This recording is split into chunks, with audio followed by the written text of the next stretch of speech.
Воскресный вечер на телеканале БСТ. Время главных новостей уходящих 7 дней. Здравствуйте, это итоги недели. С вами Азат Самирханов, и вот ключевые темы нашего эфира. На здоровье. Мы должны жить дольше. При этом мы должны жить не просто дольше, мы должны жить счастливо и быть здоровыми. Сегодня в стране отмечают День медика, за счет чего снижается смертность в Башкортостане, как быть с кадрами на селе и насколько вырастут объемы закупок медикаментов за счет бюджета. Мировые звезды и юные таланты.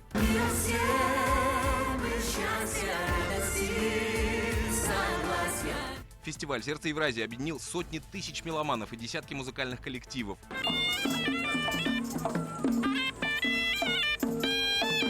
Капризы погоды людей не напугали, а власти сделали максимум для комфортного отдыха горожан и гостей столицы. По следам Чингисхана. Буду очень рад, потому что мне здесь все очень нравилось. Эмир Кустурица может снять один из эпизодов нового фильма в Башкортостане. Итоги недели взяли эксклюзивное интервью у знаменитого режиссера и поговорили об авторском кино и не только. Полет Сапсана. Орнитологи насчитали 7 семейств соколов, гнездящихся в Уфе. Какие имена дали тем, кто живет на крыше Банковской высотки, и для чего краснокнижных птиц маркируют ученые.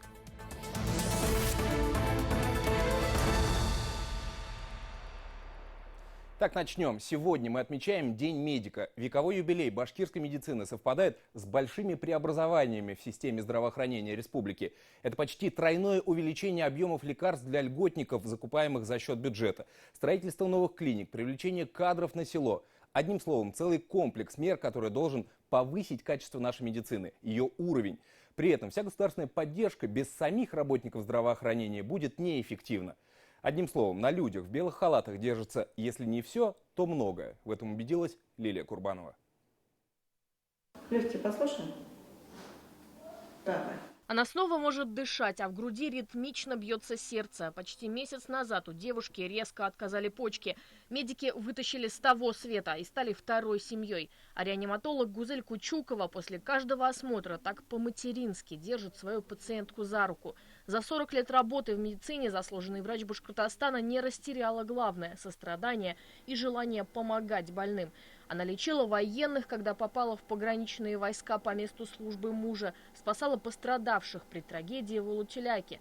И вот уже 35 лет работает в РКБ имени Куватова. За плечами Гузель Узбековны тысячи спасенных жизней.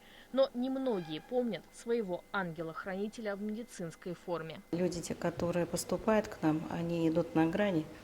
И когда людей переводишь из реанимации, а потом встречаешь в коридоре, они даже с тобой не здороваются, потому что тебя не знают. Мозг так устроен у человека, что он не помнит, у него как бы это стирается из памяти, тяжелые моменты его жизни. Это боль, страдания, вот эти бессонные ночи здесь. На неделе руководитель Башкортостана вручил государственные награды лучшим медикам, поблагодарил ветеранов и отметил уфимских врачей, которые выезжали в этом году в Сибай. В квалифицированных специалистах нуждаются на селах. Нацпроект позволит мотивировать медиков финансово к переезду в районы республики. Сейчас от муниципальных властей требуется обеспечить молодых специалистов жильем. За это время был в нескольких районах и общался с новожителями. Да, действительно, проблема, она не снимается. Количества врачей не хватает, и люди не могут попасть даже на самые простейшие осмотры, поэтому задачу никто не снимает. Мы как договорились, что каждый квартал будем подводить итоги, так вот за первый квартал мы подвели итоги, что у нас сделано главными врачами по привлечению врачей за первое полугодие. И я прошу вас темпа не сбавлять, у нас динамика положительно наметилась. Сегодня районные больницы должны быть обеспечены современной техникой. Сейчас проходит стадия закупок цифрового медиаоборудования. Рентгены, ультразвук и эндоскопы, аниографы и томографы. Многомиллиардные расходы стали возможными благодаря национальному проекту здравоохранения. В регионе строят новый палатный корпус онкоцентра. В июле за 6 миллиардов рублей начнется ремонт кардиоцентра, а к 2020 году планируется завершить реконструкцию республиканской детской клинической больницы. Что касается именно опухолей головного мозга, мы ожидаем, что в скором времени у нас будет открытие онкогематологического центра при детской республиканской клинической больнице. и там будет еще своя операционная, и наши возможности улучшатся. Здесь вот микстурка от кашля представлена, очень вот старая, на старом бланке, сироп детский. Так выглядела витрина земской аптеки Бирска конца 19 века. Правда, готовые препараты редко выставляли за стекло. Вместо них обычно был муляж. Лекарства имели очень ограниченный срок годности, быстро портились в жару и чаще изготавливались прямо в присутствии пациента. Все ингредиенты подбирались в индивидуальном порядке. Земский доктор выписывал рецепт, с которым больной шел в аптеку, и аптекарь готовил лекарственные формы различные, в основном на основании лекарственного растительного сырья. Сейчас в современных фармпрепаратах стали нуждаться сотни тысяч жителей республики. В прошлом году льготные лекарства выдавали с большим опозданием из-за сбоя в госзакупках. Горький опыт заставил руководителей медицины подумать о льготниках заранее. Значительные финансовые вливания позволят вскоре закупать более эффективные и дорогие препараты. С 2020 года на льготные лекарства республика израсходует 1 миллиард рублей. Ранее эта сумма составляла 350 миллионов в год. В начале следующего, 2020 года, также беспрецедентно идет увеличение и лекарственного обеспечения, выделение денежных средств. Если в предыдущие годы у нас выделялась сумма порядка 300-350 миллионов, то в этом году сумма составляет порядка 1 миллиарда рублей. Свой профессиональный праздник, День медика, врачи, как правило, проводят на работе, ведь у болезней нет выходных. Конечным результатом нацпроекта должно стать увеличение продолжительности жизни. Терапевты будут премированы, если выявят у пациента рак или сердечно-сосудистое заболевание на ранних стадиях. На это выделят как минимум 50 миллионов рублей, сообщил Ради Хабиров. В этом году смертность уже сократилась больше, чем на 700 человек. И каждая спасенная жизнь как благодарность всему медицинскому сообществу. Хочется врачей, чтобы никогда не болели, а не жалеть других. Лилия Курбанова, Максим Окунев, Булат Закирьянов, Роберт Давлетбердин, Ильнур Юмагулов. Итоги недели. Удивительно, но при всем внимании властей и прилагаемых усилий для улучшения системы здравоохранения, нашу медицину то и дело сотрясают скандалы. В Белебее, к примеру, на этой неделе обнаружена целая свалка лекарств. Просроченные препараты, среди которых варфарин и другие, просто выбросили за ненадобностью. Просроченные лекарства. Среди медикаментов наша съемочная группа обнаружила и 2 занимательные бумажки. Наименование лекарственных средств с припиской «Брак на утилизацию», фамилия и подпись ответственного лица. Но почему-то препарат оказался на улице. Местный ЦРБ заявляет, что им лекарства никогда не принадлежали. Все медикаменты подотчетны, в том числе и те, что идут на утилизацию. А некоторые препараты в медучреждении вообще никогда не использовали. Отмечу, что в 500 метрах от этого места находится офис аптечной сети. Директор уверяет, медикаменты не их. В столь крупных размерах лекарства у них не остаются. Ну а на утилизацию просрочки у фирмы заключен договор со специализированной компанией. Фармацевтов теперь проверяет Росздравнадзор, а белебеевские власти обратились в правоохранительные органы. Следственный комитет выясняет обстоятельства шокирующей истории, которая на этой неделе потрясла всю республику. 25-летний молодой человек из охотничьего ружья убил ровесника и ранил его пассажирку.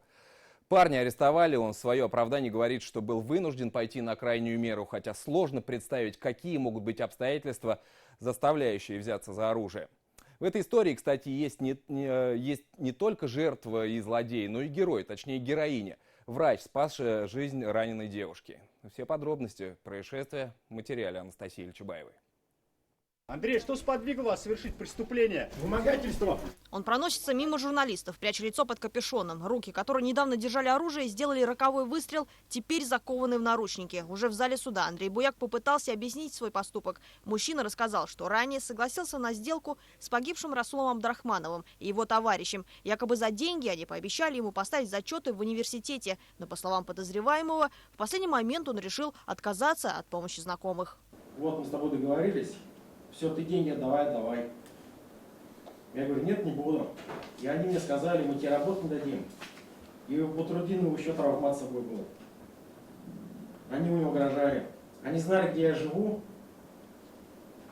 А Расул сказал то, что у меня твои данные есть, он их передал Батрудинову. Опасался за жизнь близких, объясняет Буяк. В течение нескольких дней, по его словам, он находился дома, нервничал, размышлял о том, как ему поступить. И, видимо, не придумал ничего лучше, как взяться за оружие. Сотрудники, огнестрельные там. Там девушка раненая. Там девушка. Огнестрельная.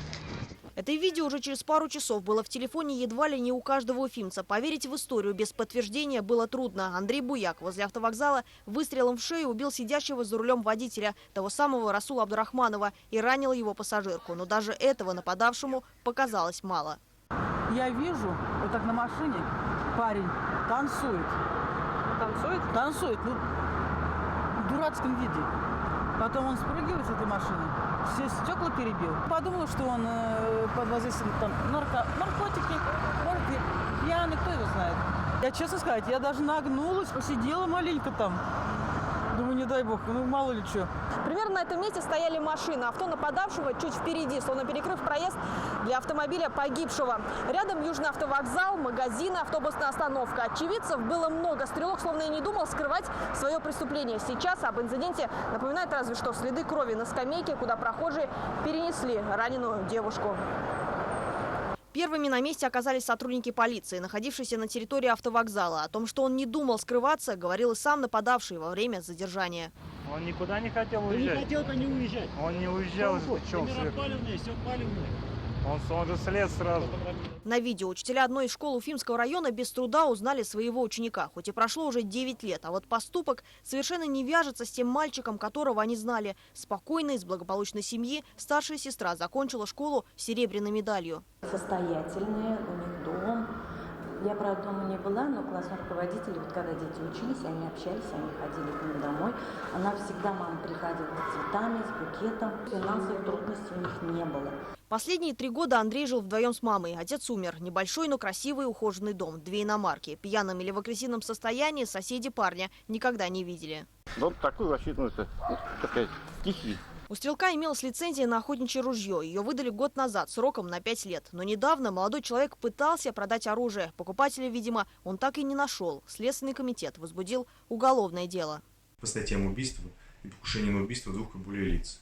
В настоящее время следователями и криминалистами проведен осмотр места происшествия, допрашиваются очевидцы. С подозреваемым проведены первоначальные следственные действия. Решается вопрос об избрании меры пресечения.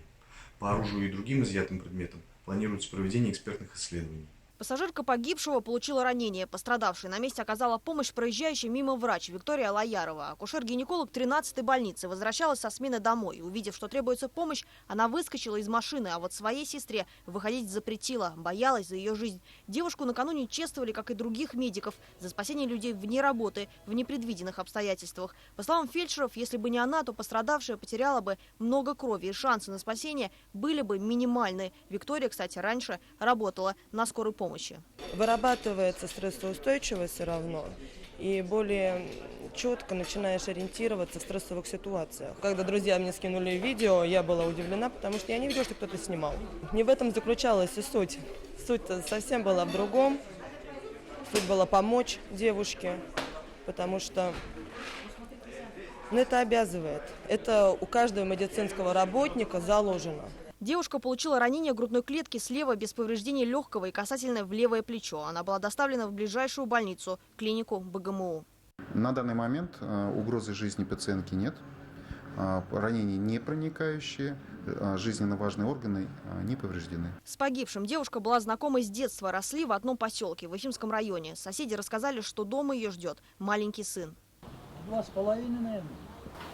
А ребенок с кем тогда здесь остается? С бабушкой постоянно. Расулу было всего 25. Родные не могут поверить в произошедшее. Выжившая в стрельбе девушка тогда случайно оказалась в его машине, рассказывает сестра погибшего. Он ее встретил, решил довести. Он такой человек, просто не оставил ее на дороге, решил просто довести. Все. Уезжал в Ярославль, там профессионально пытался реализоваться. Ну, конечно, там все благополучно, но так как он единственный сын у матери, он решил вернуться к ней. Следователи потребовали заключить стрелка под стражу. Несмотря на рассказ подозреваемого и просьбу его адвоката отпустить парня под домашний арест, судья удовлетворил ходатайство правоохранительных органов. Арест на 2 месяца. Принести извинения или раскаяться молодой человек так и не попытался. А это правильно с человека деньги трясти? С простого рабочего, который получает 30 000 рублей. А ты не сожалеешь о том, что произошло? Анастасия Чебаева, Ильнур Ямагулов, Булат Закирьянов. Итоги недели. Теперь о новостях с полей. Сочные травы и грубые корма. В республике стартовала кормозаготовительная кампания. Аграрии намерены скосить полуторагодовалый запас зеленой массы, чтобы не зависеть от капризов погоды. Для сравнения, в прошлом году к уборке в это время даже не приступали, а нынче уже 38 районов вовлечены в процесс. Кроме северо-восточных и лесостепной зоны. Лидерами, кстати, пока являются аургазинские аграрии. К пятнице заготовили больше 10 тысяч тонн кормов. К ним итоги недели и отправились. Годовалую люцерну аургазинские аграрии убирают уже несколько дней. Они первыми в республике приступили к кормозаготовке. Федор Стебнев в их числе. Механизатор уже 15-й год возделывает земли родного района. Мы выросли на этой земле, всю жизнь на ней работаем. Это наша работа, мы ее делаем хорошо. А люди, они питаются этим молоком, этот же хлеб. А сами не знают, что это такое, как оно растет и как его выращивают. Под кормовой клин отведено 11 тысяч гектаров пашни, большая часть из которых засеяна многолетними травами. Убрав их с полей, аграрии готовят корма к зимовке в специальных хранилищах. Корма предназначены для этих буренок. Условия содержания здесь оптимальные, говорят фермеры. Да еда у коров сочная, с необходимым количеством влаги и питательных веществ. Содержится около 1800 голов вообще, около 800 голов дойного стада. Получается, из них 800 молодняка, остальные дойные коровы. Кормим хорошими кормами, все для коров. Аургазинские аграрии за эту кампанию намерены заготовить 80% потребностей сена и сенажа, а остальное добрать уже со второго коса. Нам предстоит заготовить 16 тысяч тонн сена, заготовить 48 тысяч тонн сенажа и 67 тысяч тонн силоса. Это позволит нам заготовить на одну условную голову 32 кормовых единиц. То есть это будет полуторагодовой запас кормов. Остальные районы тоже приступили к кормозаготовке. К пятнице скошено уже 26 тысяч гектаров пашни, засеянных многолетними травами. Заготовлено 5 тысяч тонн сена, 44 тонны сенажа. Для сравнения, в прошлом году аграрии в это время еще не приступали к заготовке кормов. Нам необходимо заготовить запас полуторагодичный с учетом возможной засухи 2020 года. Для понимания, мы заготавливаем где-то в среднем 9,6 миллионов тонн кормов в год. Нам необходимо заготовить 13-14 миллионов. Полуторагодовой запас кормов необходим, отмечает в Минсельхозе республики. Спрогнозировать, каким будет следующий сезон, невозможно. Ведь вполне вероятно засуха летом 2020 года. И без резервов аграриям просто не обойтись. Эмиль Басареев, Азат Самирханов, Тимур Каюмов. Итоги недели. Идем дальше. 12 июня в Башкортостане отметили с размахом. Напомню, мы отмечали тройной праздник – День России, Уфы и Дни Салавата Юлаева. Народный герой республики родился 16 июня, однако широко его дату рождения обычно празднуют именно в День города. В Уфе начали с торжественного возложения цветов к монументу Дружбы. В церемонии приняли участие Ради Хабиров, члены правительства, депутаты Государственной Думы, почетные граждане башкирской столицы. Посещение монумента Дружбы 12 июня стало уже доброй традицией. Постамент возвели в честь 400-летия вхождения Башкортостана в состав России. После участники церемонии возложили цветы и к памятнику Салавата Юлаева. Ну а тем временем на центральной площади столицы состоялись праздничные мероприятия. Поскольку День России совпал со знаменательными датами в пожарной истории, началом торжеств стал парад техники. 55 единиц, почти 500 огнеборцев прошлись единой колонной по проспекту Октября. Ну а на самой площади открыли долгожданный фонтан «Часы». Как это было, расскажет Артур Шамсуддинов. В воде не тонет, в огне не горит. Каждый из образцов этой техники вполне подходит под такое описание. Даже этот небольшой уазик более полувека назад защищал город от пожаров. И сегодня он вновь в строю, только уже как почетный участник шествия. Сегодня является одним из самых оснащенных современной техникой, пожарно-техническим вооружением, средствами связи и защиты органов дыхания. Всего на параде участвовало 55 единиц техники. Уфимский гарнизон пожарной охраны сегодня является одним из самых оснащенных среди городов-миллионников. Зрители смогли увидеть автомобили первой помощи для экстренного выезда на пожары и ДТП, автоцистерны с автолестницей и пожарные насосные станции. Парад пожарной техники – добрая и давняя традиция, но первый раз в нем принимают участие столько машин. Впрочем, и это лишь малая часть. Остальные на боевом посту, ведь праздники для пожарных не повод отдыхать, а наоборот, время усиленного несения службы. Четко под марш оркестра оркестра прошли и пешие расчеты, около 500 огнеборцев. Парад приурочен сразу к нескольким знаменательным датам. 370-летию создания системы пожарной охраны России, юбилею 22-го отряда и управления пожарной охраны Уфы. Все это совпало с Днем России и города. С праздниками жителей и гостей республики поздравил Ради Хабиров. От души поздравляю вас, дорогие друзья. Хочу сказать большое спасибо всем, кто честным трудом вносит свой вклад в развитие Башкортостана. Хочу пожелать вам хорошего отдыха, мира и процветания вашим домам. После парада глава региона посетил площадь Ленина, где прошли основные праздничные торжества. Ради Хабиров пообщался с отдыхающими, осмотрел промысловые ярмарки. В качестве подарков ремесленники вручили ему вазу ручной работы, курай и картину. Но, пожалуй, самое долгожданное событие, которое приурочили к 445-летию основания Уфимской крепости – запуск фонтана часов. Гидродинамическое сооружение представляет собой хронометр в виде круглой чаши, разделенной на 12 секторов. Роль стрелок выполняют струи воды, которые в течение дня смещаются, указывая точное время. Кроме того, он оснащен подсветкой и музыкальным сопровождением, а для защиты от вандалов установили систему видеонаблюдения. Как бы я и не всегда знала, что там, и как-то думала, что там такое интересно строят. Часы будете сверять свои по нему? Будем. Это как бы прорыв для Уфы, что можно теперь послушать музыку и посмотреть на струи воды. А время посмотрим, как он будет показывать. Народные гуляния, выставки, концерты, спортивные состязания. Праздники в Уфе отметили с размахом. Артур Шамсудинов, Артур Ханов и Виктор Меренков. Итоги недели. Сотни тысяч зрителей, десятки музыкальных коллективов и масса положительных эмоций. Уфа на этой неделе вновь принимала фестиваль «Сердце Евразии». Лайнап артистов каждого вечера был насыщен звездами российской эстрады, мировых рок-групп и оперных исполнителей. Были, правда, перепалки между артистами, были недовольные зрители. Одних расстроила погода, других – не вовремя начавшийся салют. Но это всего лишь капля в море позитива, который подарили нам организаторы.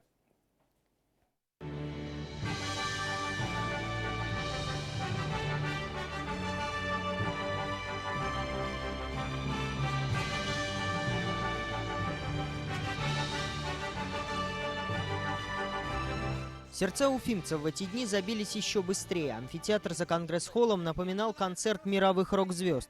Плотность людей была такова, что запоздавшим зрителям негде было расстелить плед. Фестиваль «Сердце Евразии» на этот раз стал самым массовым за все годы проведения. 50 тысяч человек – это лишь за один из 4 вечеров. Беспрецедентные меры безопасности и музыка на все случаи жизни. Неделя вообще оказалась богата на рекорды. Улицу Заки Валиди разукрасили в цвета национальных костюмов. Самый массовый спиральный хоровод в мире состоял из 2700 представителей народов республики. Вместе с ними студенты из Конго, Колумбии, Вьетнама и Китая. У нас национальная гордость. Мы специально шили платья, готовили с весны и камзолы шили сами. Интерактивная сцена «Эпицентр народных гуляний». За Надеждой Бабкиной закружились в танце солисты музыкального театра фольклора «Русская песня». Певица вместе с несколькими ансамблями проехала с концертами по районам республики со своим марафоном «Песни России». Основная составляющая жизни.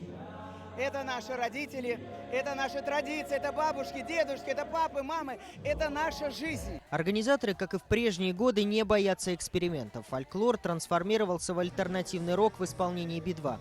А дальше дождливый вечер под биты и вовсе перерос в настоящий хоррор. Повод для хайпа нашелся. Огромная пробка у Конгресс-холла. Гостей фестиваля с бензопилой в руках пугал клоун в костюме из фильма «Оно». Вслед за синтезатором заиграла скрипка. Один фестивальный день посвятили мировой классике. Чайковский и Рахманинов в исполнении национального оркестра. Голос, звучащий на весь мир, родом из Башкортостана. Оскар Абдразаков. Флейта Артура Назиуллина. Вальс у большой сцены от первых красавиц и парней в служебной форме. Повышенная ответственность за качество звука и декораций. Ведь кроме гостей в амфитеатре все 4 дня прямую трансляцию с фестиваля смотрели зрители телеканала БСТ. Но случались и накладки. Конфуз произошел между выступлениями Элвина Грея и Пицце. Солист группы уфимец Сергей Приказчиков обвинил коллегу в том, что тот растянул свою программу, из-за чего Пицце пришлось исполнить 3 песни вместо 6. Спасибо Элвину Грею за его большой концерт, потому что нас сократили, мы уходим со сцены. Спасибо большое, до свидания. Конфликт перебрался в соцсети, где свою позицию высказала Карине Хабирова. Но позже Радик Юлиакшин опубликовал новое фото в Инстаграме с одним словом «Мир». Я хочу, чтобы это место увидели все, вся Россия и за рубежом, и знали, как в Башкортостане красиво. И чем ярче звезда на эстрадном Олимпе, тем больше был соблазн нарушить правила. Сербский режиссер и музыкант Эмир Кустурица вместе с гитарой спрыгнул со сцены и прошел за ограждение в толпу. На беду секьюрити и на радость гостям вечера.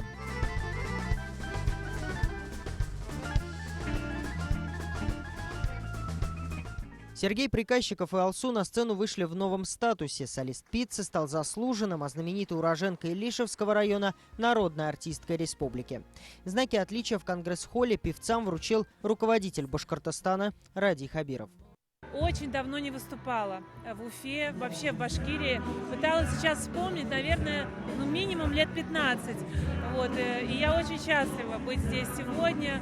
Я очень соскучилась. Я вижу, как улучшается Уфа, я вижу, как она становится лучше. Я вижу, как она становится красивее, черт возьми. Да, набережная, вот это все, вся эта история.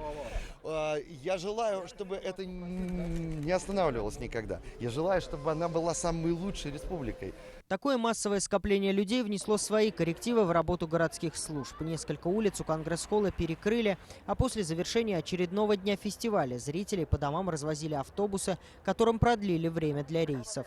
По завершению каждого дня небо над Уфой озарял фейерверк, но самым красочным и долгим салют оказался ночью с 14 на 15 июня. 11 тысяч залпов образовали на столичном небе символы и слова «Уфа, Алга, Башкирия».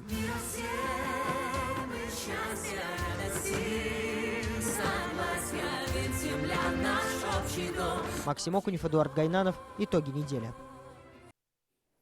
Закрывал фестиваль «Сердце Евразии» коллектив Non-Smoking Orchestra Эмира Кустурицы. Знаменитый режиссер, помимо музыкального сета, успел встретиться с деятелями кино из Башкортостана. Говорили о современных тенденциях и будущем кинематографа. Нашел маэстро время и для нас. Интервью итогов недели смотрите прямо сейчас. Эмир, в этом году вашему коллективу Non-Smoking Orchestra исполняется 20 лет. И, насколько мне известно, вы даже написали книгу, посвященную вашей группе, творческому пути. О чем она именно? Это такая авантюра, которая начала 20 лет тому назад. Это группа, которая произошла с фильма «Черный кот, белая кочка». И я думаю, что тоже катарзис, который я проживал каждый раз, когда я играл с этой группой, это была такая легкая работа, когда я думаю, как тяжелая работа сделать фильм. И тоже, что случилось, форма фильма изменилась. Много новых форм, много таких новых визов, которые проезжает специально фильм, потому что фильм можно посмотреть на телефоне, фильм можно посмотреть в кино, в телевидении. Я думаю, что такая, как сказать, новая форма будет больше в вашем доме, как биография. Это будущее фильма, я думаю. Потому что то, что мы не видели 30 лет тому назад, все случилось. И самая главная вещь в том, что я думаю, что авторский фильм никогда не будет то, что он был. Потому что массовая культура. Авторский был частью массовой культуры. Массовая культура, она будет не для человека. Когда я вижу модерный фильм, язык модерного фильма – это язык рекламы. Что значит телевидение и то, что мы думали о фильме, оно уже не экзистирует. Но никогда не скажи никогда. Я думаю, что молодые люди, молодые авторы, они можно делать революцию, в которой авторский фильм будет опять то, что был, когда я был молодой человек. Вы сейчас работаете над картиной по произведению Чингиза Айтматова, посвященной Чингисхану, облако Чингисхана. Расскажите об этой работе. Я так понимаю, что в следующем году ее увидит зритель. В моей жизни я всегда делал такие стереотипы. О Чингисхану такой стереотип, который не был справедливый, потому что Чингисхан был не только человек, который забил людей и все. У него была структура власти, у него была военная структура, у него было все, что они в Европе сказали, что не было так производство цивилизационных процессов. Специально у Айтматова там такая дилемма, произведена история и произведена у Чингисхана, в которых можно делать параллели с Иисусом Христом и с многими важными людьми нашей истории. И я думаю, что этот фильм будет, это будет мой фильмовый тестамент. Одну из сцен вы намерены снимать в России, как раз где горы, реки и так далее, я знаю. Не думали о том, что чтобы река замерзла? Да. Вы не думали снимать, может быть, в Башкортостане, потому что у нас очень красивый ландшафт? Можно. Этот процесс я начинаю, думаю, до конца года. Был бы очень рад, потому что мне здесь все очень нравилось. У вашего коллектива много поклонников. Здесь, я думаю, вы поняли уже, судя по фестивалю, что вы думаете вообще про фестиваль «Сердце Евразии». Я долго не видел так много людей. И когда я видел там Евразия, я думаю, что это будущее. Политическое, культурное.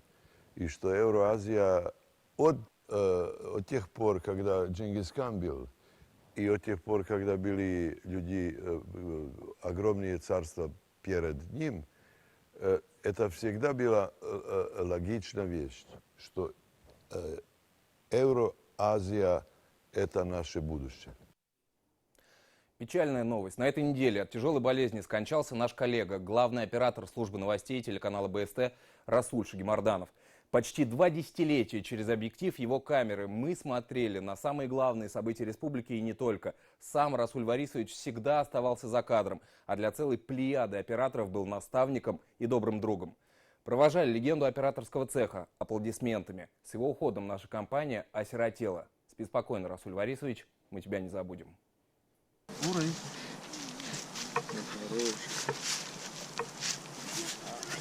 Он любил природу и во время частых рабочих командировок старался снять самые необычные места республики, чтобы этими кадрами могли насладиться телезрители.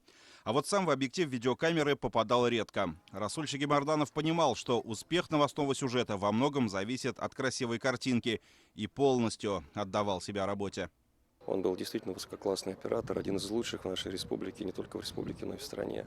Самое важное, что это человек, который всегда мог потянуть за собой молодежь. Он всегда передавал свои знания, свой опыт молодому поколению. И сегодня большое количество операторов телевизионных в республике пришли с ним попрощаться, потому что они считают себя его учениками. Мы с ним лично объездили много тысяч километров, сотни тысяч километров по республике, не только. И осталось только приятные воспоминания нашей совместной работы. Я уверен, что все наши коллеги, все наши телеканалы повторили бы мои слова. В начале своей телевизионной карьеры в 2003-м Расуль Шагимарданов работал помощником оператора, но спустя год уже сам стал отвечать за освещение главных событий Башкортостана.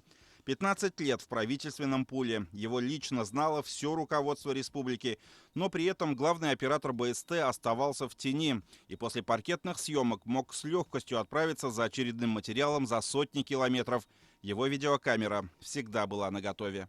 Спускаешься в ТЖК, где находятся все операторы, это тот человек, который встанет, всегда тебя обнимет, и он как-то это какая-то отеческая любовь, всегда было удивительно, откуда в нем столько доброты, вроде такой взрослый, серьезный мужчина, и в то же время он всегда был способен на какие-то такие искренние, теплые чувства и эмоции.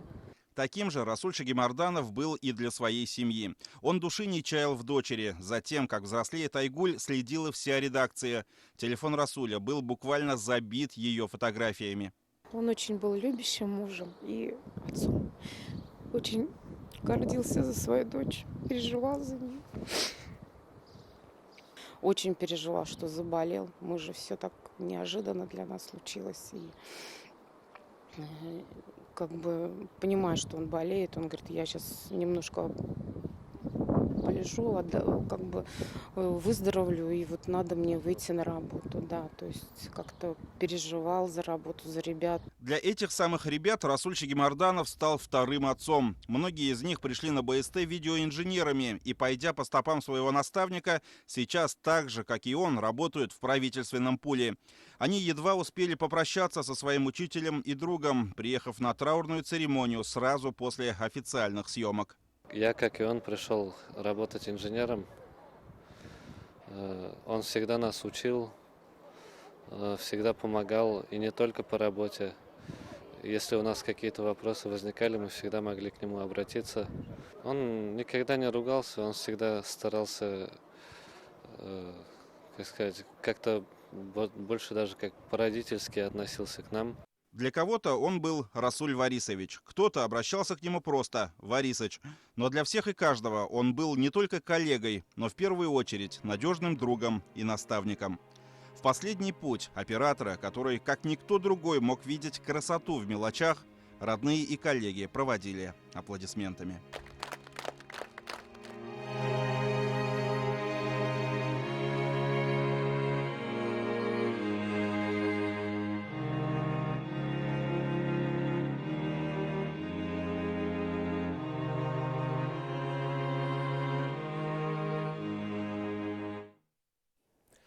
И в заключение расскажем о хищных птицах, гнездящихся в одной из столичных высоток. Пара соколов-сапсанов живет на крыше уже несколько недель. За их птенцами наблюдают орнитологи, которые на днях дали им имена и окольцевали.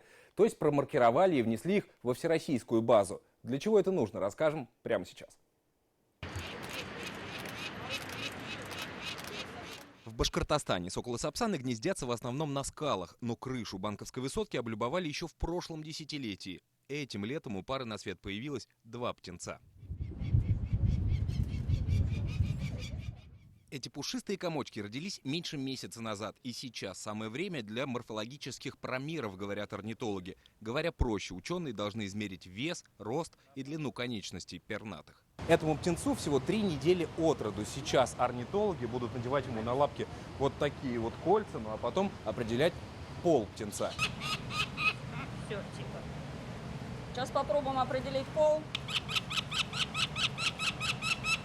То есть смотрим на клоакальный выступ.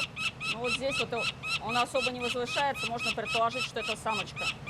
Если бы самец был, то клоака торчала бы больше. Еще не оперившихся птенцов назвали Сибирь и Уралочка. Пока они все время находятся под присмотром родителей. Причем орнитологи говорят, что в семье главное – мама.